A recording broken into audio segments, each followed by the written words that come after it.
Hola, buena gente. Gracias por venir a nuestra cita en Caleidoscopio.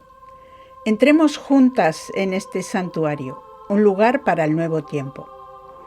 Aquí reservamos un momento para poner en práctica actividades acuarianas, no las que provienen de la mente, sino las que alimentan nuestra alma humana, esa que, a fin de cuentas, resulta ser lo más preciado que somos y gracias a la que se mantiene viva la llama que nos impulsa a seguir adelante.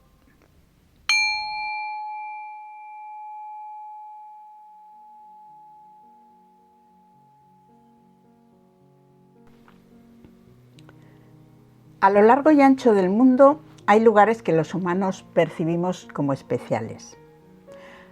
A veces son señalados porque en ellos han sucedido cosas extraordinarias, apariciones o, lo que llamamos milagros. Pero, sin llegar a tanto, hoy podemos visitarlos o encontrarlos. Son sitios en los que nos sentimos diferente. Parecen como conexiones magnéticas a tierra o puntos de energía concentrada. Son llamados vórtices energéticos en los que parece que el tiempo se detuviera. Por eso siempre han ejercido atracción y son frecuentados por la gente, que va en busca de esa sensación de paz tan reparadora, diríamos.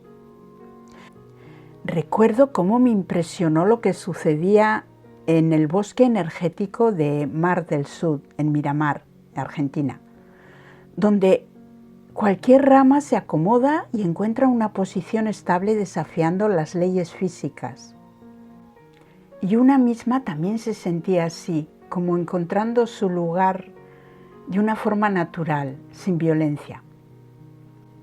Tuve la misma sensación en la imponente zona arqueológica del Tallín, en México, donde esperaba sentir algo diferente y sin embargo había quietud, paz.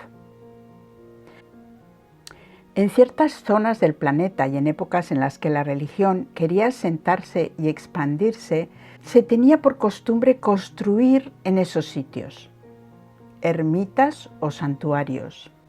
Este santuario de Monserrate que veis en Aragón estuvo relacionado en sus comienzos con una orden contemplativa. A medida que nos acercábamos, parecía que el cielo nos marcaba el enclave, haciendo una especie de espacio sin nubes sobre él.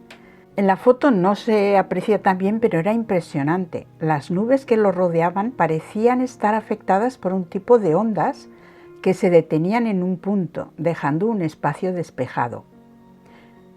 Entonces recordé haber escuchado que en algunas construcciones de aquella orden religiosa y militar, las llamadas líneas Hartmann, una especie de red energética invisible que cubre la Tierra y que está orientada norte-sur, se retiraban, dejando un espacio vacío de ellas, evitando sus famosas intersecciones, que son esos puntos de energía muy potentes y a veces nocivos. En teoría era como si ellos supieran cómo provocar esa retirada, o quizás porque ya escogían esos sitios tan especiales manifestados anteriormente para levantar sus santuarios.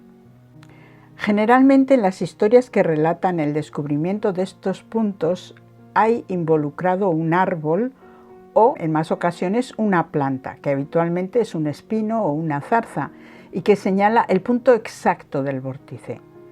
Aquí, en este enclave, se relata que fue un enebro sobre el que se construyó este edificio, pero en los alrededores encontramos un lugar que parecía cumplir con esta descripción y que finalmente se mantenía protegido por su humilde presencia, que al lado de la construcción pues pasa desapercibida.